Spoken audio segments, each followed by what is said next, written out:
బైబిల్లో గ్రంథములలో వారి పేరు చూడండి.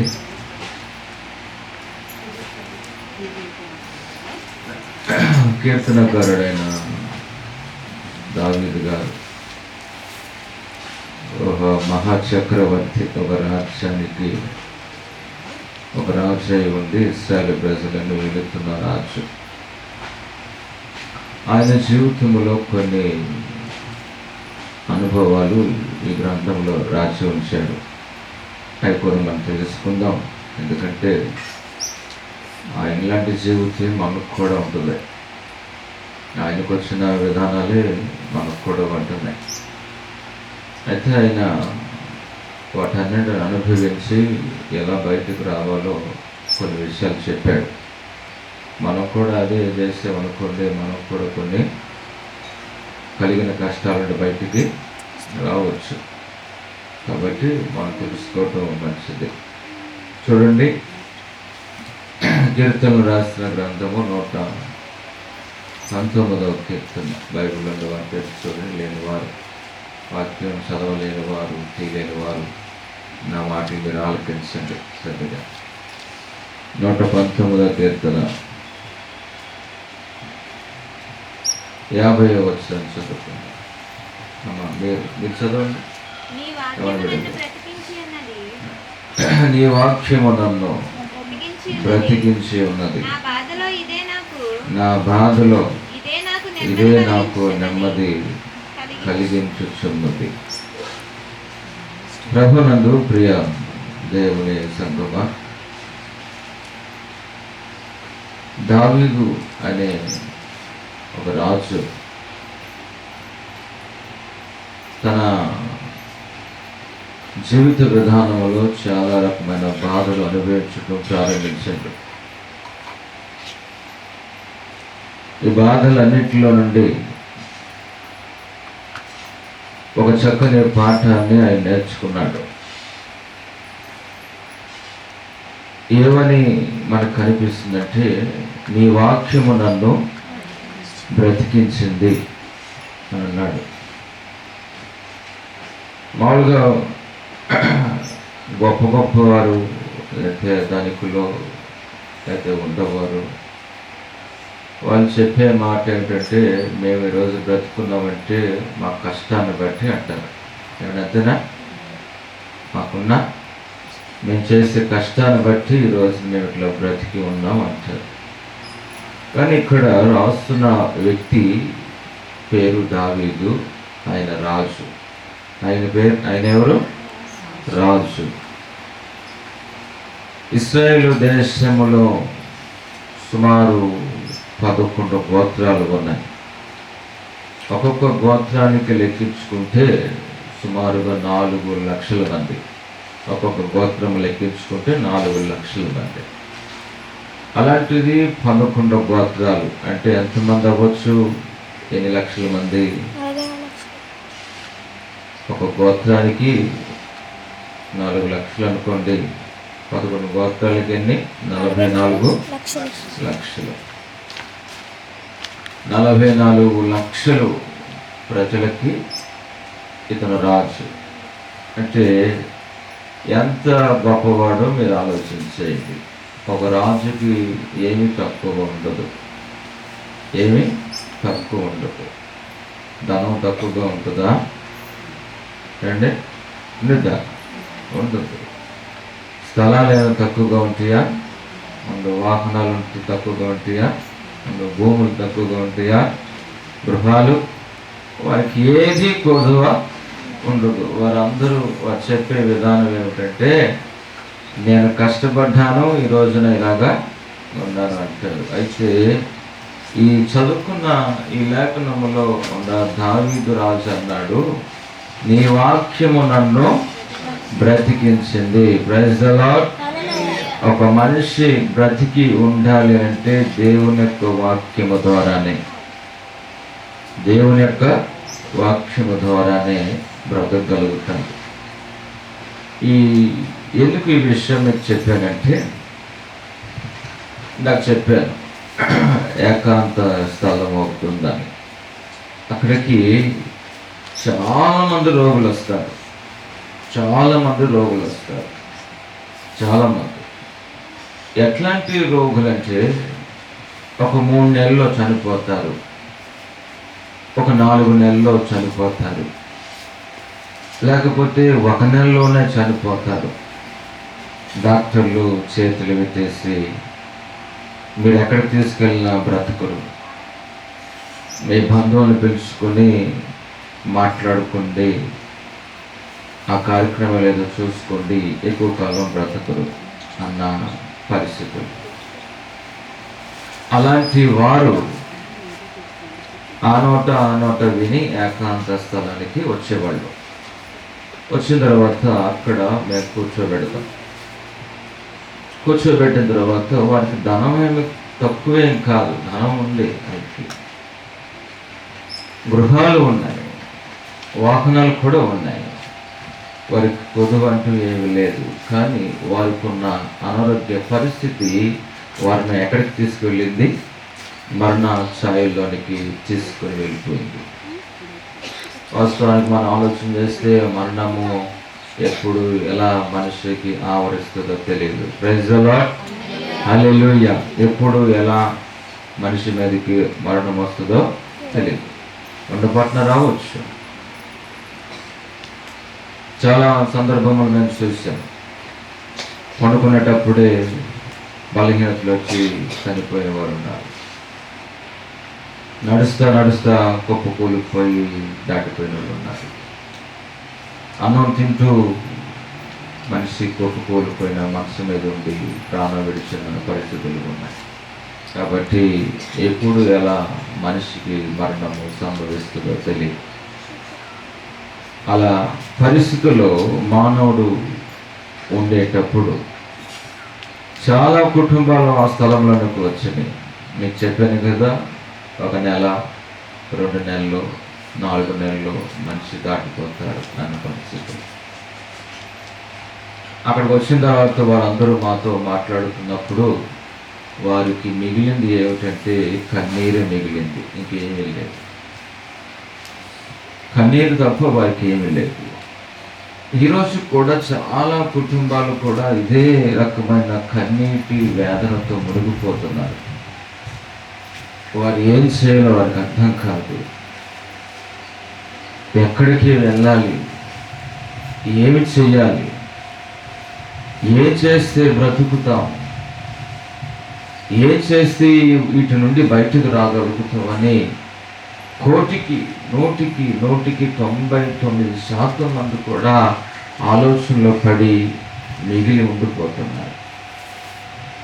కానీ అక్కడికి వచ్చిన తర్వాత కొన్ని వాళ్ళతో మాట్లాడుతున్నప్పుడు వారు నిస్సహాయమైన పరిస్థితుల్లో కన్నీటితో మునిగిపోయి ఏడుస్తూ ఉండేవాళ్ళు. ఎందుకంటే వారి ప్రాణము 1 నెల, ఏమండి, 1 నెల వారి ప్రాణం ఏమైపోతుందంట పోతుంది అని డాక్టర్లు చెప్పిన ఆ మాటను బట్టి వారు ఎంతో భయపడిపోతున్నారు. సరే, అక్కడికి వచ్చిన తర్వాత మేము చెప్పామమ్మా, మీరేమి భయపడద్దు, బ్రతికించే దేవుడు ఉన్నాడు భూమి మీద. Praise the lord. బ్రతికించిన దేవుడు భూమి మీద ఉన్నాడు. ఆయన మనలను సృజించాడు. కాబట్టి మీరు ధైర్యంగా ఉండండి అని చెప్పి వారికి ఈ బైబిల్ గ్రంథాన్ని వారికి చదవమని చెబుతూ ఉండేవాళ్ళు. Praise the Lord. ఈ బైబిల్ గ్రంథాన్ని వారికి చదవమని చెబుతూ ఉంటాం. ఎందుకు ఈ బైబిల్ చదవాలి అని ఆలోచన చేస్తే నాకు చదువుకున్న లేఖనములు మరొకసారి చదువుకుందాం. ఎందుకు చదవాలి? అక్కడ మీరు అండర్లైన్ చేసుకోవాలి. ఏ పరిస్థితుల్లో ఉన్నప్పుడు కూడా, ఏ పరిస్థితుల్లో మీ జీవితంలో ఏ అలజడులు, ఏ రకమైన బాధలు, ఎన్ని రకమైన ఇబ్బందులు మీ జీవితంలో అలుముకున్నప్పుడు మీరు మొట్టమొదటిగా చేయవలసిన పని ఏమిటంటే నీ వాక్యము నన్ను బ్రతికిస్తుంది. Praise the lord. అది దేవుని మాట. వాక్యం అంటేనే బ్రతికిస్తుంది. వాక్యము అంటే దేవుడని వాక్యం చెప్తుంది. చూడండి, యోహాను రాసిన సువార్త. వాక్యం అంటే ఎవరు? ఇప్పుడు వాక్యం అంటే ఎవరు? యోహాను రాసిన సువార్త శ్రద్ధగా వినాలి. మీరు వింటే చాలా మేలు జరుగుతాయి మీ జీవితంలో. ఇది ఆశామాషగా కాదు. వాక్యం అంటే చాలా లోతైంది, చాలా లోతైంది. ఎంత బాధ ఉన్నా సరే అది బయటికి తీయగలుగుతుంది. అంతగా శక్తి ఉంది వాక్యములో. యోహాను రాసిన సువార్త 1వ అధ్యాయం 1వ వచనం చదవండి. ఆది యందు వాక్యము ఉంది, వాక్యము దేవుని యొద్ద ఉంది, వాక్యమే దేవుడై ఉన్నాడు. దేవునికి స్తోత్రం. ఏమని బైబిల్ చెప్పింది? వాక్యము నన్ను బ్రతికిస్తుందని చెప్పింది. అయితే వాక్యం అంటే ఎవరు? దేవుడే. Praise the Lord. వాక్యం అంటేనే దేవుడు. మనం ఆలోచన చేస్తాం, దేవుడు ఎలాగుంటాడు, దేవుడు ఎలాగుంటాడు, దేవుడు ఎలాగుంటాడు అని కొన్ని సందర్భంలో మనం ఆలోచన చేస్తాం. అసలు దేవుడు ఉన్నాడా? ఉన్నాడంటారా దేవుడు? మరి కనిపించడేంటి? కనిపించడేంటి? మరి కనిపించేవి చాలా ఉన్నాయి, కనిపించేవి చాలా ఉన్నాయి. మరి దేవుడు ఉన్నాడు అని అంటే ఉన్నాడని చెప్తుంది బైబిల్లో. కానీ కనిపిస్తున్నాడా? కనిపించట్లేదు. మరి ఎలా ఉన్నాడని మన రుజువు? ఒక వస్తువు మనకు కనిపిస్తేనే కదా అక్కడ ఉందని. ఏమని అంతేనా? ఏమన్నా అంతేనా? అప్పుడు ఒక క్రమంగా ఉందండి అక్కడ. అది ఉందంటే ఉందే, లేదంటే లేదు. అలాగే దేవుడు కూడా ఉన్నాడు అంటే ఉన్నాడు అని తెలుస్తుంది, కానీ ఎక్కడ ఉన్నాడు, ఎలాగున్నాడో అర్థం కావట్లేదు. బైబిల్ ఏం చెప్పిందంటే, మళ్ళీ చదవండి. యోహాను రాసిన ఆది యందు వాక్యం ఉండెను, వాక్యము దేవుని యొద్ద ఉండెను, వాక్యమే దేవుడై ఉండెను. ప్రైజ్ ది లార్డ్ చెప్పండి. హల్లెలూయా. వాక్యము నన్ను బ్రతికిస్తుందని ఒక వ్యక్తి అన్నాడు అని అంటే ఆ వాక్యము ఎంత బలమైందో మనం తెలుసుకోవాలి. ఒక రకంగా చెప్పాలంటే వాక్యమే దేవుడు.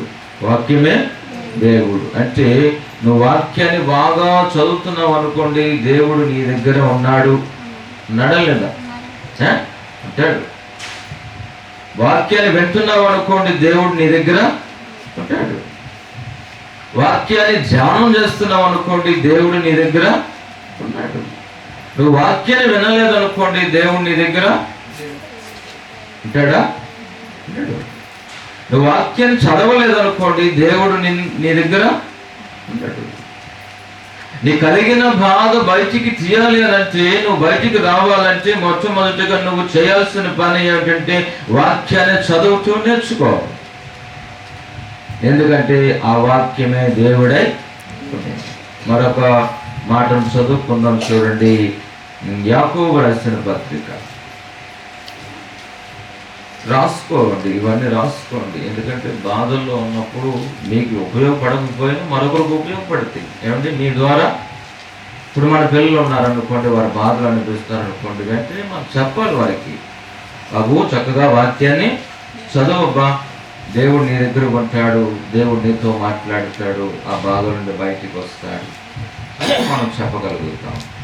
యాకోబు రాసిన పత్రిక క్రొత్త నిబంధనలో ఉంటుంది. 4వ అధ్యాయము. యాకోబు కాదు, క్షమించండి, 12 హెబ్రీయులకు రాసిన పత్రిక.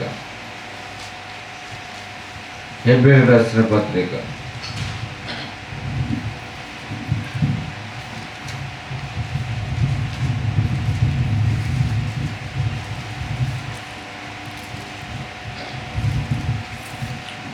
4వ అధ్యాయము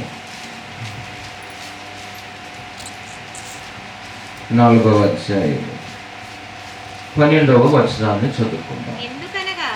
ఎందుకనగా దేవుని వాక్యము ఒక్క నిమిషం, కొంతమంది తీయలేదు. పేజీ నెంబరు 202వ పేజీ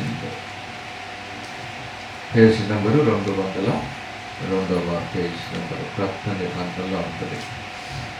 4వ అధ్యాయం 12వ వచనం. ఎందుకనగా దేవుని వాక్యం సజీవమై బలము గలదై రెండంచులు గల ఎటువంటి ఖడ్గము కంచెను వాడిగా ఉండి ప్రాణాత్మలను కీళ్లను మూలుగులను విభజించినంత మట్టుకు దూరచ్చు హృదయం యొక్క తలంపులను ఆలోచనలను శోధించుచున్నది. చాలు.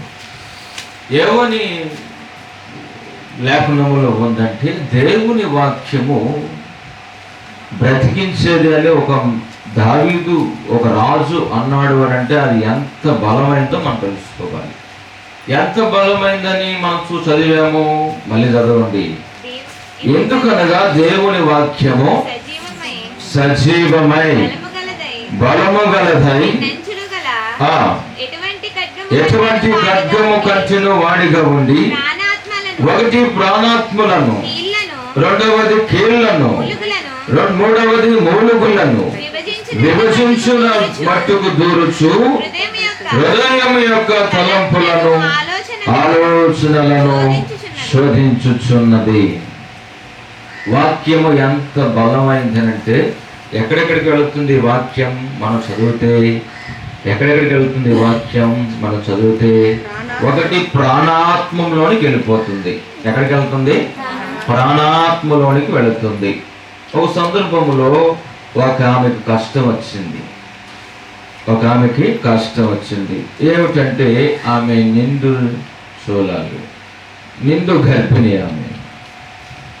ఆమె 9వ నెలకి హాస్పిటల్కి వెళ్ళిన తర్వాత హాస్పిటల్లో ఆ డాక్టర్ గారు చెప్పాడు ఏమిటంటే పేగులు లోపల ఉన్న పిల్లవాడికి చుట్టుకుపోయి కనుటకు తీయటానికి ఇబ్బందికరం. అయితే బాబన్న ప్రాణం పోవచ్చు, లేకపోతే తల్లైనా ప్రాణం పోవచ్చు. మరి ఇప్పుడు పరిస్థితి ఏమిటి? వాడు అడిగారు, మీ బంధువులందరినీ అడగమ్మా, కష్టతరంగా ఉంది లోపల బిడ్డ పరిస్థితి, ఇమీడియట్లుగా తీసేయాలి, లేకపోతే ఇద్దరిలో ఎవరికొకరికి ప్రాణాపాయము ఉందని చెప్పారు. వెంటనే ఏమి చేయాలో అర్థం కాని పరిస్థితుల్లో ఉన్నప్పుడు ఆమె ఏడుస్తుంది. ఏడుస్తూ ఉన్నప్పుడు అలాంటి ఆ పరిస్థితుల్లో దుఃఖకరమైన పరిస్థితులు. ఎందుకంటే ఆమె 9 నెలలు మోసింది ఆ బిడ్డను. తను చూడాలి కదా ఏమండి? 9 నెలలు మోసిన బాబునో పాపనో తల్లి చూడాలండి లేదా? చూడాలి కాబట్టి తల్లి అనుకుంటుంది, నా బిడ్డ ఎలాగైనా బ్రతకాలి, నేను చూడాలి. కానీ డాక్టర్లు చెప్పిన విధానం ఏమిటంటే నువ్వన్నా ఉంటావు, లేకపోతే బాబన్నా అంటాడు. ఇదే కష్టతరం అయిపోయింది, ప్రాణం మీదకి వచ్చేసింది. ఇప్పుడు ఏం చేయాలో అర్థం కాని స్థితిలో ఉన్నప్పుడు ఆ తల్లి వేదన దుఃఖము అంతా ఇంత కాదు, ఏడుస్తూ ఉంది, నీకేం మాటలు రావట్లేదు. అలాంటి పరిస్థితుల్లో వెంటనే ఫోన్ చేశారు ఓ పాస్టర్ గారికి ఫోన్ చేశారు. అయ్యగారు వచ్చి చిన్న ప్రార్థన చేయండి, పరిస్థితులు తారుమారుగా ఉన్నాయి, బాబైనా లేకపోతే తల్లి అయినా బ్రతకద్దంట, ఏదో ఒక ప్రాణం పోద్దట, మరి మీరు ఒకసారి వచ్చి ప్రార్థన చేయండి అని చెప్పి ఆ పాస్టర్ గారికి ఫోన్ చేశారు. ఫోన్ చేసిన తర్వాత వెంటనే ఆ పాస్టర్ గారు వచ్చారు, చూశారు పరిస్థితి అంతా కూడా కన్నీటితో ఉంది. ఆమెకు చెప్పాడు, ఒకే ఒక్క మాట చెప్పాడు, అమ్మా మన దేవుడు ప్రాణాత్మలను కలగజేసిన వాడు. ప్రైజ్ ది లార్డ్, హల్లెలూయా. ఆదికాండము మొట్టమొదటి బైబిల్ గ్రంథంలో మొట్టమొదటి అధ్యాయం, మొట్టమొదటి పుస్తకం ఆదికాండం.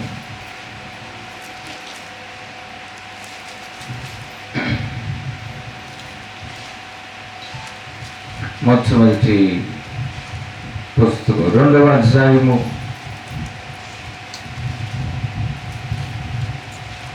2వ అధ్యాయము 7వ వచనం. దేవుడైన యెహోవా నేల మట్టితో నరుని నిర్మించి వారి నాసికా రంధ్రములలో జీవవాయువును ఊదగా నరుడు జీవాత్మ ఆయను. దేవుని నామమునకు స్తోత్రం కలుగును గాక.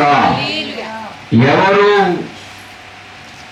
దేవుడు అంటే మనుషులను సృజించిన వాడు, ఆ మనుషుల్లో జీవాన్ని పోసినవాడు, ఆ మనుషుల్లో ప్రాణమును పోసిన దేవుడు మన దేవుడు. Praise the Lord. అలాంటి పరిస్థితుల్లో ఉన్నప్పుడు పాస్టర్ గారు వచ్చి ఈ వాక్యాన్ని చదువమ్మా, ఏ వాక్యాన్ని? ఈ వాక్యాన్ని చదువు అని అన్నాడు. అంతే, ఇక చిన్న ప్రార్థన చేసాడు, వెళ్ళిపోయాడు. అప్పటి నుంచి ఆ ఏడుపు అంతా కూడా ఆమె ఈ వాక్యములో పెట్టింది. ఎందుకంటే నరుడు, దేవుడు మనుషుని తయారు చేసిన తర్వాత వారి నాసికాంతరములో జీవవాయువును ఊదాడు. నరుడు జీవాత్మగా వచ్చాడు. కాబట్టి ఆ వాక్యాన్ని ఆ తల్లి చదువుతూ ఉంది. ఒక రాత్రి గడిచిపోయింది. తెల్లవారేసరికి ఏమి జరిగిందో తెలియదు, కానీ ఆ డాక్టర్ గారు వచ్చి మరొకసారి చూద్దామమ్మా బాబు పరిస్థితి అని చూస్తే లోపలికి అప్పటికి ఆ పేగులు చుట్టుకుపోయిన బాబు పేగులన్నీ కూడా వెడలిపోయి సులువుగా కనుటకు దేవుడు ఏర్పాటు చేశాడు. Praise the Lord. హల్లెలూయా. అంటే దేవుడు ప్రాణాత్మలను రక్షించే దేవుడు. కాబట్టి మనం దేవుని యొక్క వాక్యాన్ని చాలా బలముగా నమ్మాలి. అందుకు బైబిల్ ఏం చెప్పిందంటే, ఎందుకనగా దేవుని వాక్యము సజీవమై బలము గలదై. ఏమిటది? దేవుని వాక్యం సజీవము కలిగింది. అది రెండవది బలము కలిగింది. అది ఎక్కడికి వెళుతుందంటే మొట్టమొదటిగా ప్రాణాత్మలోనికి వెళ్ళిపోతుంది. అంటే మనిషి ప్రాణాత్మలో ఉన్నప్పుడు ఏది బాగు చేసింది? దేవుని యొక్క వాక్యము తప్ప మరొకటి లేదు భూమి మీద. దేవుడి వాక్యము తప్ప మరొకటి లేదు భూమి మీద. మనిషి ప్రాణం నుండి తప్పించేది, మనిషి ప్రాణాన్ని రక్షించేది భూమి మీద ఏదైనా ఉన్నది అంటే అది కేవలము దేవుని యొక్క వాక్యమే. నువ్వు దాన్ని ఎంతగా చదివితే అంతగా దేవుడు నీ దగ్గర ఉంటాడు. Praise the Lord. నువ్వు ధ్యానం చేయాలి. నువ్వేం చేయాలి? దాన్ని ధ్యానం చేయాలి, చదవటం నేర్చుకోవాలి.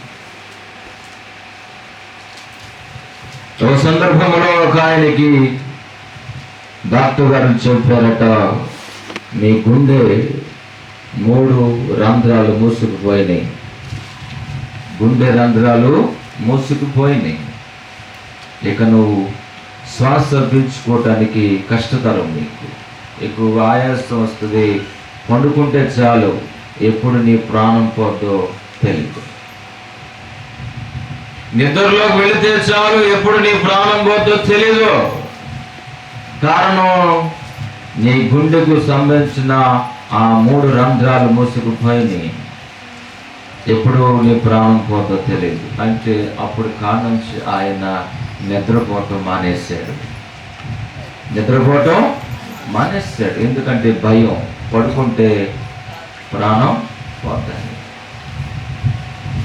అంతటి భయాందోళనకు గురైపోయాడు. నిద్రపోవట్లేదు, కుర్చీలో కూర్చుంటున్నాడు, తిరుగుతున్నాడు, అన్నం తినటం మానేశాడు, ఆలోచనలు పడ్డాడు, నీళ్లు తాగట్లేదు, మనుషులతో మాట్లాడట్లేదు, విచారంకరంగా ఉన్నాడు, కన్నులు లోతుగా వెళ్ళిపోయి ఏమి చేయాలో అర్థం కాని పరిస్థితుల్లో కొట్టుమిట్లాడుతున్నాడు. కారణం ఒకే ఒక్క మాట డాక్టర్ గారు చెప్పింది ఏమిటంటే, నిద్రపోతే నీ ప్రాణం. ఏం చేయాలి ఇప్పుడు? అర్థం కాని పరిస్థితి. ఒకవేళ అలాంటి పరిస్థితులు ఏమైనా ఉంటే మనం ఏం చేస్తాం? అలాంటి పరిస్థితుల్లో బట్టి మనం ప్రాణం బ్రతకాలని ఆశ ఉండదండి? ఏమైనా ఉండదా? మానవుడికి బ్రతకాలని ఆశ ఉండదా? ఉంటుంది. మరి ఆశ కలిగిన ప్రాణాన్ని ఎవరు నిలబెడతారు? ఒక డాక్టర్లే చేతులు ఎత్తేసిన తర్వాత ఎవరు నిలబెడతారు దీన్ని? దేవుడు నిలబెడతాడంటే దేవుడు ఎవరు? వాక్యం ఏం చెప్పింది? దేవుడు ఎవరని చెప్పింది? వాక్యమే దేవుడు. హల్లెలూయా. దేవుడు నిలబెడతాడు అంటే దేవుని వాక్యం ఉండాలి కదా, దేవుని వాక్యం చదవాలి కదా, దేవుని వాక్యం ధ్యానం చేయాలి కదా. అదేదో అంటరాని పుస్తకమనో లేకపోతే టైం పాస్ గానో లేకపోతే అదేదో చదివితే బాగుంటది కదా అది కాదు. అది ఎంత లోతైందో ఎంత బలమైందో నువ్వు గ్రహించాలి. అలాంటి పరిస్థితుల్లో ఆయనకి ఒక్క వాక్యము చూపించారు. ఏంటంటే చెదిరిపోయిన గుండెలను ఆయన బాగు చేస్తాడు. గుండె చెదరిన వారిని బాగు చేయువాడని, గుండె చెదరిన వారిని బాగు చేయువాడని,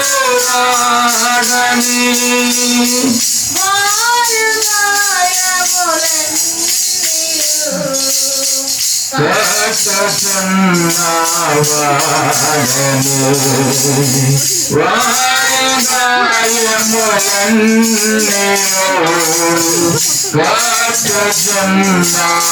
కష్టసున్నవాడని, దేవునికి స్తోత్రము గానము చేయుటయే మంచిది, మనమందరము స్తుతి గానము చేయుటయే మంచిది. దేవునికి స్తోత్రం. ఆ వాక్యము చదివించాం. ఆ వాక్యం చదవయ్యా, చెదిరిపోయిన గుండెలను ఆయన బాగు చేస్తాడు అంటే ఆ రోజు కాడ నుంచి ఆయన ఆ వాక్యాన్ని ధ్యానం చేయటం ప్రారంభించాడు. Praise the Lord. హల్లెలూయా. ఆ వాక్యం ఎప్పుడైతే ధ్యానం చేస్తూ ఉన్నాడో ఒక రాత్రి పండుకునేటప్పుడు దేవుడు మాట్లాడుతున్నాడట, నేను నిన్ను బాగు చేస్తున్నాను. Praise the Lord. నీ గుండెను నేను ముట్టాను, నీవు ఇంకా బ్రతుకుతావు. వెంటనే ఆ కల వచ్చింది. ఒక రాత్రి తెల్లవారు లేచాడు. ఆయాసం లేదు, ఆయాసం లేదు. వాక్యం చదివి పండుకున్నాడు. అసలు అప్పటికి పండుకునే భయం, పండుకునేవాడు కాదు, నిద్ర పట్టేది కాదు. పండుకుంటే ఏమైపోతుంది? అయి ప్రాణం పోతేమన్న భయం వచ్చేసింది. కానీ ఆ వాక్యము ద్వారా ఆ రోజున ఎందుకో తెలియదు కానీ ఆయనకి నిద్ర పట్టేసిందట. ఆ నిద్ర పట్టేటంలో గాఢ నిద్రలో ఒక కల వచ్చిందట. ఏమంటే ఒక ఆయన వచ్చి, నేను నీ గుండెను బాగు చేసేసాను. Praise the Lord. అందుకని దేవుని వాక్యం ఎక్కడికి వెళ్ళిద్ది? ఎక్కడికి వెళ్ళిద్దమ్మా? ప్రాణ ఆత్మలోనికి వెళ్ళిపోద్ది. ప్రాణ ఆత్మలోనికి వెళ్ళిపోద్ది. కారణం ఎంత బలమైందో మనం గమనించాలి. ప్రాణాత్మలోనికి వెళ్ళిపోద్ది. ఆ తర్వాత కీళ్ళలోనికి, ములుగుల్లోనికి, కీళ్ళలోనికి, ములుగుల్లోనికి. ఈ రోజుల్లో ఒక ఇంజక్షన్ వేసారనుకోండి, ఎంతవరకు పనిచేస్తుంది? ఎంతవరకు పనిచేస్తుంది? ఒక 4 గంటల లేదా ఒక 6 గంటలు, సరే మహా అయితే 24 గంటలు. ఒక ఇంజక్షన్ మనిషిలో ఉండి పనిచేసే సమయం ఎంత? 24 గంటలు. అదే దేవుని వాక్యం అంటే ఎన్ని గంటలు? దేవుని వాక్యం అంటే ఎన్ని గంటలు? నీవు బ్రతికి ఉన్నంత వరకు. హల్లెలూయా. బ్రతికి ఉన్నంత వరకు. కాబట్టి దేవుని వాక్యం ఎంత బలంగా శ్రేష్టమైందో మీరు గుర్తించాలి. అలాంటి గుర్తుంచుకున్నాడు ఎవరు? దావీదు రాజు. అంటాడు, నీ వాక్యము నన్ను బ్రతికించేసింది. బాధలలో ఇది నాకు అడుగుతాం. బాధ వచ్చిందనుకోండి, పక్కన దగ్గరికి వెళ్తాం, మాట్లాడతాం. మాట్లాడినంత మాత్రం మీ బాధ పోద్దా? ఎందుకు బాధ? ఎందుకు బాధ? వద్దని మనం పోతాం, చెప్తాం. బాధ ఎందుకు బాధ? మనకు అర్థమవుతుందిగా ఎందుకు బాధ. మనం ఎలా బాధపడుతున్నాం వాళ్ళు కూడా అలాగే బాధపడతారు. ఇప్పుడు ఆయన బాధపడుతున్నప్పుడు మన బాధ ఎట్ట తీరుస్తాడు? అవుతా? ఎవరు మన బాధలు తీర్చేదంటే దేవుని యొక్క వాక్యము. దేవుడే మన బాధలను తీరుస్తాడు. నీ వాక్యమే నన్ను బ్రతికించెను, బాధలలో నెమ్మదినిచ్చెను. నీ వాక్యమే నన్ను బ్రతికించెను, బాధలలో నెమ్మదినిచ్చెను. కృపాశక్తి దయాశక్తి సంపూర్ణుడా, వాక్యమై ఉన్న యేసు వందనమయ్యా. కృపాశక్తి దయాశక్తి సంపూర్ణుడా, వాక్యమై ఉన్న యేసు వందనమయ్యా. ఈ వాక్యమే నన్ను బ్రతికించెను, బాధలలో దేవునికి స్తోత్రం. వాక్యము ధ్యానం చేస్తే మన బాధల నుండి బయటికి విడిపించే శక్తి కలిగింది. అది ఏ పరిస్థితుల్లో ఉన్నప్పుడు కూడా, నువ్వు మరణపు అంచుల్లోనికి వెళ్ళిపోయినా, మరణము నిన్ను తాండవ వేసి కమ్ముకున్నా సరే, నువ్వు దేవుని యొద్దకు వచ్చి దేవుని యొక్క వాక్యాన్ని వింటే చాలు. వాక్యము వింటే చాలు, దేవుడు నిన్ను బ్రతికించగలుగుతాడు. ధ్యానం చేస్తే చాలు, బాధల నుండి బయటికి రాగలుగుతావు. మరొక దగ్గర అంటాడు, అదే 119వ కీర్తనలోనే,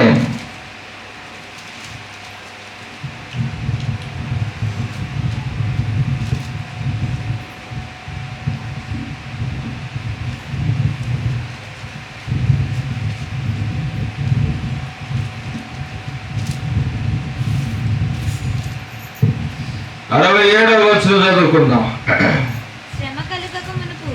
శ్రమ కలుగక మునుపు నేను త్రోవ విడిచాను, ఇప్పుడు నీ వాక్యమును అనుసరించి నడుచుకొనుచున్నాను. నీవు దయాళుడవై. చాలు చాలు. భక్తుడైన దావీదు మాట్లాడుతున్నాడు. శ్రమలో ఉన్నప్పుడు కూడా దేవుని యొక్క వాక్యం మనం బయటకు తెస్తుంది. ఎన్నాకంటాడు, బాధల్లో బయటకు తెస్తుంది, బ్రతికించుద్ది అన్నాడు. ఇప్పుడేమో శ్రమలో నుండి కూడా మనల్ని బయటికి తీస్తుంది దేవుని యొక్క వాక్యం.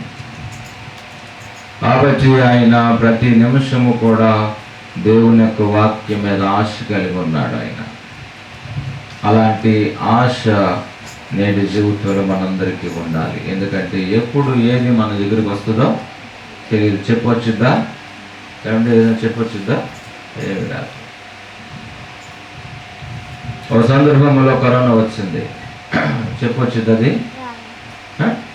ఎట్టొచ్చుద్ది తెలియదు. ఎలా వచ్చిందో గుర్తు పట్టలేకపోకుండానే వచ్చేస్తుంది. వచ్చిన తర్వాత భయం వచ్చేస్తుంది. కరోనా వచ్చిందంటే చాలు, ఇక మనిషి ప్రాణం పోయినట్టే. ఎందుకంటే ఆ కరోనా అంత ప్రమాదకరమైనది. హల్లెలూయా, హల్లెలూయా. ఎంతో మంది చనిపోయారు. గొప్ప గొప్ప వారు కూడా చనిపోయారు. ఒక సందర్భంలో మా తల్లి గారికి కూడా వచ్చింది. అది మా తల్లి గారికి కూడా వచ్చింది. డాక్టర్లు చెప్పేశారు, చాలా జాగ్రత్తగా ఉండాలి, ఆక్సిజన్ లెవెల్స్ తగ్గిపోయింది, కాబట్టి మీరు ఆక్సిజన్ పెట్టుకోండి అంటే అప్పుడు ఆక్సిజన్ దొరకక ఎంతోమంది ఆక్సిజన్ దొరకక ధనం ఉంది వాటి చేతిలో, కానీ ఆక్సిజన్ దొరకలేదు వాటికి పెట్టుకోవాలంటే. అలాంటి సందర్భంలో మా తల్లిగారు ఒకటే చెప్పారు, దేవుడు బ్రతికిస్తే బ్రతుకుతాను, లేదంటే ఆయన తీసుకుంటాడు అని చెప్పి మా తల్లిగారు మొండు ధైర్యంతో ఉండి ఆ లోపల గదిలోనికి వెళ్ళిపోయింది. ఎందుకంటే బయటకు వస్తే అందరికీ పాకుద్దేమో, మా పిల్లలకు పాకుద్దేమో. ఎందుకంటే మా చిన్న చిన్న పిల్లలు అప్పుడు వాళ్ళు చిన్న చిన్న పిల్లలు 2-3-5 సంవత్సరాల కిందట వాళ్ళు చిన్న పిల్లలు వాళ్ళ దగ్గరికి వచ్చేవాళ్ళు కాదు. మా అమ్మగారు రానిచ్చేది కాదు, మమ్మల్ని కూడా రానిచ్చేది కాదు. ఎందుకంటే బ్రతికితే దేవుడు బ్రతికిస్తాడా, లేదంటే ఆయన సన్నిధి తీసుకుంటాడు, దీనికి భయపడాల్సిన పని లేదు అని చెప్పి మా అమ్మగారు మొండు ధైర్యంతో ఇంట్లో లోపల రూమ్లోకి వెళ్ళిపోయిన తర్వాత ఆమెకు గొప్ప విధానం ఏమిటంటే ఆమె బహుగా ప్రార్థన పర్రాలు. Praise the lord. బహుగా ప్రార్థన పర్రాలు. అమ్మగారికి తెలుసు మా అమ్మగారికి పరిస్థితి, బహుగా ప్రార్థన పర్రాలు. అప్పుడు ఆమె చెప్పింది అది ఒకటే, ఆమె ప్రార్థన చూసుకుంటూ పడుకుంటే ప్రభు మాట్లాడారట, నువ్వు భయపడాల్సిన పని లేదు, ఆ కరోనా నిన్నేమి చేయదు, నువ్వు భయపడద్దు అని చెప్పి ఒక రాత్రి ఒక స్వరముతో ప్రభు మాట్లాడితే వెంటనే తెల్లారి మాకు కబురు పంపించారు. కరోనా దేవుడు ఏమి చేయదని ప్రభు చెప్పాడు, కాబట్టి నాకేం భయం లేదు అని చెప్పి ఆమె తెగించేసింది. కొద్ది రోజులకి కరోనా తగ్గింది. అప్పుడు అన్ని విధాలుగా బాగానే ఉంది. ఎందుకు ఈ మాటలు మీకు చెప్తున్నానంటే, భయంకరమైన పరిస్థితుల్లో ఉన్నప్పుడు కూడా మనం తప్పించుకోవడానికి దేవుడు మంచి అవకాశం ఇస్తున్నాడు. Praise the Lord. హల్లెలూయా. ఎప్పుడు అవకాశం? మంచి భయంకరమైన పరిస్థితుల్లో ఉన్నప్పుడు కూడా మనకి తప్పించుకునే మార్గం అవుతుంది. అది కేవలం ఒకే ఒకటి భూమి మీద, అది దేవుని యొక్క. నువ్వు ఎంత చదివితే అంత మంచిది, ఎంత వింటే అంత మంచిది. కొంతమందికి వినటానికి కూడా మనసు రాదు, రెండోది చదవటానికి అంతకంటే సమయం ఉండదు భూమి మీద. ఎందుకంటే ప్రతి మానవుడికి ఏదో రకమైన పని ఉంటుంది, పని లేకోకుండా ఈ రోజులు ఎవరు లేరు. యవన బిడ్డలకైతే మరీ చెప్పవసరం లేదు, వారు 24 గంటలు పనే. కనీసం పండుకోవడానికి కూడా టైం ఉండదు అండి,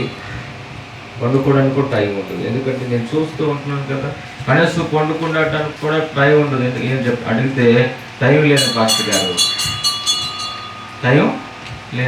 గారు అని అంటూ ఉండేవాడు. నేను అంటూ ఉండేవాడు, బాబు దేవుడు టైం ఇచ్చేదాకా టైం ఉంటూనే ఉంటుంది, ఒకసారి టైం దాటిపోతే టైము ఉండదు, ఉన్నప్పుడే చదవండి అని చెబుతూ ఉండేవాడు. కాబట్టి దేవుడు వారికి కూడా ఒక సందర్భంలో టైం ఇస్తూ ఉంటాడు. ఆ టైం దాటిపోయిన తర్వాత వారికి దేవుడు కొన్ని పరిస్థితులు పెడుతూ ఉంటాడు. ఎవరైనా భూమి మీద, నేనైనా సరే వాక్యాన్ని ప్రతిరోజు చదువుతూ ఉండాలి. నేనైనా ఏదో నాకు వచ్చు కదా, నేను చదివేశాను కదా, ఒకసారి మళ్ళీ చదవకపోతే పర్లేదు అనుకోవటానికి ఏమి లేదు. చదవాలి, ప్రతిరోజు వాక్యాన్ని చదువుతూ ఉండాలి. ఎందుకంటే ఇది మనల్ని ఏం చేస్తుంది? బ్రతికిస్తుందా లేదా? బ్రతికించేది దేవుని యొక్క వాక్యం. కాబట్టి దావీదు గారు అంటాడు, వాక్యం మీద నేను ఆశ పెట్టుకుని ఉన్నాను అని అంటాడు. తన జీవితం ఎలా మారిపోయిందంటే, 1వ అధ్యాయం చదవండి, కీర్తనలు రాసిన గ్రంథం 1వ అధ్యాయము. ఆయన ధ్యానం చేస్తూ ఉండేవాడట. 1వ అధ్యాయము. దుష్టుల ఆలోచన చొప్పున నడవక, పాపుల మార్గమున నిలవక, అపహాసకులు కూర్చుండు చోటన కూర్చుండక, యెహోవా ధర్మశాస్త్రమునందు ఆనందించుచు. చాలు చదువుకున్న లేఖన విషయంలో దావీదు అంటున్నాడు, వాక్యాన్ని ధ్యానం చేస్తారట. దుష్టుల యొక్క ఆలోచన చొప్పున నడవక, పాపుల మార్గముల నిలవక, అపహాసకులు కూర్చుండ చోటన కూర్చుండక, యెహోవా ధర్మశాస్త్రమందు ఆనందించుచు దేవరాత్రములు దాన్ని ధ్యానించువాడు ధన్యుడు అతడు. అప్పుడు చదవండి, నీటి కాలువల ఎవరన్నా నాటబడినదై ఆకు వాడక తన కాలమందు ఫలమిచ్చు చెట్టు వలె నుండును, అతడు చేయనదంతయు సఫలమగును. Praise the Lord. హల్లెలూయా. ఓ సందర్భములో ఒక ఆయన భూమి కలిగిన వాడు,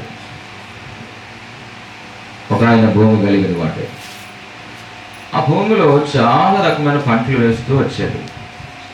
ఎన్ని పంటలు వేస్తున్నా ఆ పంటలన్నీ కూడా తనకి ప్రతిఫలం ఇవ్వట్లేదట. ఎన్నో పంటలు వేస్తున్నాడట. ఈసారి పంట వేస్తే మంచి లాభం వస్తుంది అనుకుంటున్నాడు, కానీ ఆ లాభం రాకమునిపే ఆ పంట అంతా కూడా పాడైపోతుంది. సరే, ఈ పంట అయిపోయింది, పోర్లే మరొక పంట వేద్దామని చెప్పి మరొక పంట వేస్తున్నాడు, కానీ అది కూడా ఎంతో ఆశ కలుగుతున్నాడు. ఈ పంట వేస్తే కొన్ని లాభం వస్తుందేమో అని. ఆ లాభం రాకమునిపే అతనికి నష్టం జరుగుతుంది. ఇలాంటి పరిస్థితుల్లో ఒక సంవత్సరం వేచి చూశాడు. ఏంటి, నా భూమి ఫలించట్లేదు, పంట వేస్తున్నాను, లాభం వచ్చేసరికి నష్టమే కలుగుతుంది అని ఒకసారి ఆలోచన చేసి పురుగుల మందు పట్టుకున్నాడు.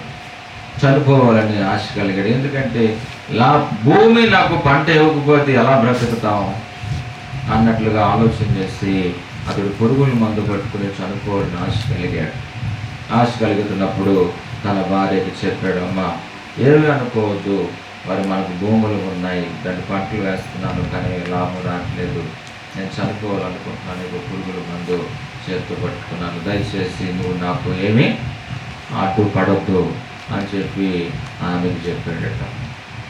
ఆమెకు చెప్తే వెంటనే ఈ మాట పక్కన ఒక సహోదరికి చెప్పిందట, ఏమే నా భర్త ఇట్లా పురుగుల మందు పట్టుకున్నాడు, మరి ఎప్పుడు తాగేస్తాడో తెలియదే, మరి చనిపోవాలనుకుంటున్నాడు, ఎందుకంటే భూమి పంట పండట్లేదు, మరి ఎంతో పాపం కష్టపడుతున్నాడు కానీ చేతికి రావట్లేదు అని చెప్పి ఈ మాట పక్కన చెప్తే వెంటనే పక్కన ఆవిడ పరుగున ఒక రాత్రి పాస్టర్ గారి దగ్గరికి వెళ్ళిందట. పాస్టర్ గారు మీరేమనుకోకండి, మీరు అర్జెంటుగా రావాలి, ఏంటి అనంటే ఇట్లాగా మా ఇంటి పక్క వాళ్ళు ఒక ఆయన చనిపోవాలనుకుంటున్నాడు, మీరేమనుకోకండి, మీరు అర్జెంటుగా ఉండపాటుంటండి అని చెప్తే ఉండపాటున పాస్టర్ గారు వచ్చారు. వచ్చిన తర్వాత కూర్చోబెట్టి మాట్లాడితే అప్పుడు ఆ పాస్టర్ గారు ఇచ్చిన వాక్యం ఏమిటంటే ఇదే. మళ్ళీ చదవండి ఆ వాక్యం, ఆ కింద 2వ వచనం. యెహోవా ధర్మశాస్త్రం నందు ఆనందించుచు దివారాత్రము దాన్ని ధ్యానించువాడు ధన్యుడు. అతడు నీటి కాలువల ఎవరైనా నాటబడిన వాడై ఆకు వాడక తన కాలమందు ఫలవచ్చు చెట్టు వలె ఉండెను. అతడు చేసే ఏ పనైనా సఫలం. ఆ ఒక్క మాట ఆయన జీవితాన్ని మార్చేసింది. ఏమిటంటే కొబ్బరి నూనె తెమ్మన్నాడు పాస్టర్ గారు. కొబ్బరి నూనె ప్రార్థన చేశాడు. వేసిన తర్వాత ఆ భూమి మీద వేసాడు. ఏ భూమి మీద ఎక్కడైతే పంట వేస్తున్నాడో ఆ పంట మొదలోకి మునుపు ఆ నూనె వేసి ప్రార్థన చేశాడు. ప్రభువా, ఇదిగో నీ చిత్తం, నీ ప్రార్థనలో నేస్తున్నాను, ఇక మీదట నాకు ఏ నష్టం కలగకూడదు, వేసిన ఏ కష్టానికి తగిన ప్రతిఫలం నాకు కావాలని చెప్పి ఆ పాస్టర్ గారి చేత ప్రార్థన చేయించుకుని నూనె ఆ పంటలో వేసాడు. భూమి మొట్టమొదటిగా ఆ తర్వాత పంట వేసాడు. ఆ పంట వేసిన కొద్ది ఆయన ఒకటి అనుకుంటే 3 అంతులుగా వచ్చేసేదట. Praise the Lord. ఒకటి అనుకుంటే 3 అంతులుగా వచ్చేదట. ఒకటి అనుకుంటే 3 అంతులుగా వచ్చేసినప్పటికీ అతనికి ఆనందము అవధం లేదు. అదే పురుగుల మందు పట్టుకొని తాగితే ఆయన ఉండపాటున ఆయన చనిపోయేవాడే. కానీ ఈ రోజున ఆయన గొప్ప ధనికుడయ్యాడు. అనేకులు ఆయన దగ్గర పనివారుగా ఉన్నారు. ఆ రోజున చనిపోవలసిన ఆయన ఈరోజు కొన్ని 100 కుటుంబాలను ఆయన పోషిస్తున్నాడు. కేవలం ఒక్క మాట. ఏమిటది?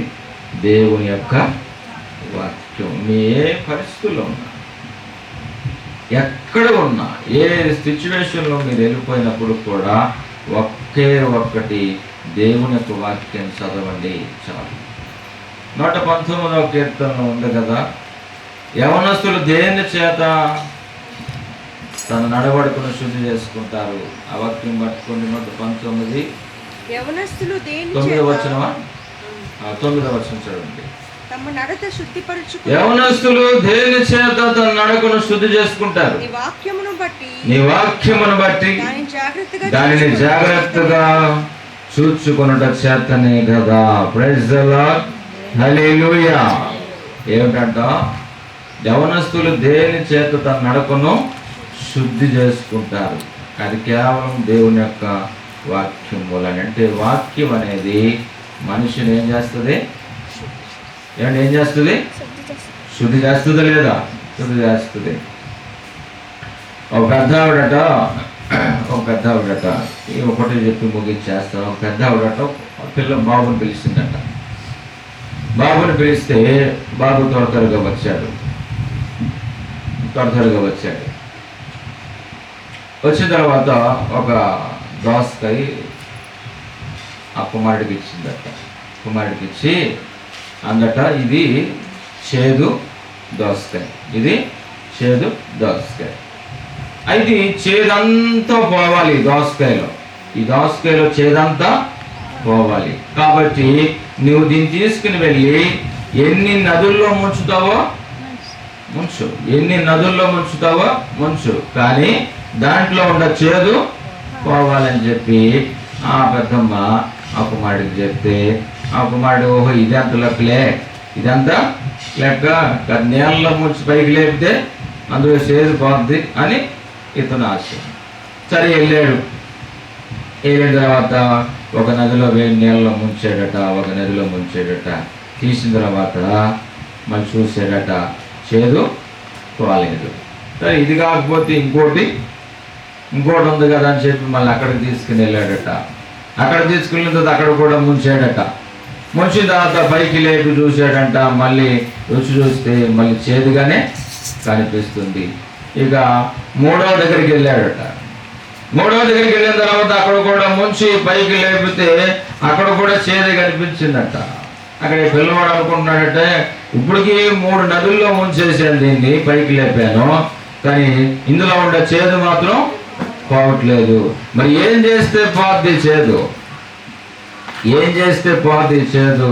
అని ఆలోచన చేసి మళ్ళీ తిరిగి ఆ దోసకాయని తీసుకొచ్చి పెద్దమ్మకి ఇచ్చాడట. ఎవరికి ఇచ్చాడు? పెద్దమ్మకి ఇచ్చాడట. పెద్దమ్మ 3 దాంట్లో పెద్ద కాలువల్లో ముంచాను, కానీ దీంట్లో ఉండే చేదు మాత్రం పోవట్లేదు అని అంటే, అప్పుడు పెద్దమ్మ చెప్పిందట, ఓరి బుద్ధిహీనుడా, చేదు ఉండ దోసకాయ ఎప్పటికీ ఎన్ని నదుల్లో ముంచినా చేదు పోదురా, నువ్వు దాన్ని గ్రహిస్తావని చెప్పానురా. నీ జీవితం కూడా అలాంటిదే. నువ్వు ఎన్ని దగ్గరికి వెళ్ళి మునిగి తేలినా నీలో ఉండ చేదు మాత్రం పోదు. నీలో ఉండ చేదు పోవాలంటే ఒకే ఒకటి ఉందిరా భూమి మీద, అక్కడికి వెళ్తే నీ చేదంతా పోద్ది అని చెప్పిందంట. వెంటనే ఆయన ఏది పెద్దమ్మా అని అంటే, అప్పుడు చెప్పిందంటే, ఇదిగో ఈ బైబిలే నీ చేదే అంతా పోగొడుతుంది అని చెబితే, వెంటనే చిన్న బైబిల్ ఇచ్చి ఈ చదువు నీలో ఉన్న చేదంతా కూడా బయటికి తీస్తుంది అని. అప్పుడు ఈ వాక్యం వచ్చింది, యవనస్తులు దేని చేత తన నడకను శుద్ధి చేసుకుంటారు, నీ వాక్యము చేతను దాన్ని జాగ్రత్తగా చూచుకున్నట చేతనే. కాబట్టి యవనస్తులు తమ నడవడికను కానీ తాను శుద్ధి చేసుకోవాలంటే దేవుని యొక్క వాక్యము తప్ప ఈ భూమి మీద మరొకటి లేదు. మనిషిని శుద్ధి చేయాలంటే ఈ భూమి మీద దేవుని యొక్క వాక్యము తప్ప మరొకటి లేదు. నువ్వు ఎన్నైనా అర్పించు, నువ్వు ఎన్ని కొండలైనా వెళ్ళొచ్చు, నువ్వు ఎన్ని నదులైనా ఉండొచ్చు, కానీ నిన్ను శుద్ధి చేయాలంటే కేవలం ఒకటి భూమి మీద ఉన్నది, కేవలము దేవుని యొక్క వాక్యమే. Praise the Lord. కాబట్టి దేవుని యొక్క వాక్యం అంత శ్రద్ధమైంది, బలమైంది, విలువైంది, శక్తివంతమైనది. మీరు ప్రతిరోజు కూడా దేవుని యొక్క వాక్యాన్ని క్రమము తప్పుకోకుండా చదువుతూ నేర్చుకోండి. రాకపోయినప్పుడు కూడా పక్కన ఎవరో ఉంటారు కదా, వారితో చదివించుకోండి, వారితో చదివించుకోండి, దాన్ని ధ్యానం చేయండి. ఒక సందర్భంలో మీకు కష్టం వచ్చినప్పుడు ఎక్కడికి వెళ్తారు? ఒక సందర్భంలో మీకు కష్టం వచ్చి ఎక్కడికి వెళ్తారు? ఎక్కడికైనా వెళ్తే ఏం ప్రయోజనం ఉంటుంది? ఏమి ప్రయోజనం ఉండదు. కానీ తిన్నగా దేవుని వాక్యం దగ్గరికి రండి, తిన్నగా దేవుని వాక్యం దగ్గరికి రండి, ఆ రాత్రి మీ కష్టం పోద్ది. హల్లెలూయా చెప్పండి, హల్లెలూయా. ప్రార్థన చేసుకుందాం, తలలు వంచండి, ప్రార్థన చేసుకుందాం. కొద్దిసేపు అందరూ కూడా ఈ మీటింగ్ల విషయమై కొద్ది నిమిషాలు ప్రార్థన చేయండి. ఎంతో మంది సేవకులు దేవుని యొక్క వాక్యాన్ని మనకు బోధిస్తూ ఉన్నారు. దేవుని యొక్క వాక్యం మన జీవితంలోకి అవలంబిస్తూ ఉన్నారు. కానీ మనం నేర్చుకోలేకపోతున్నాం.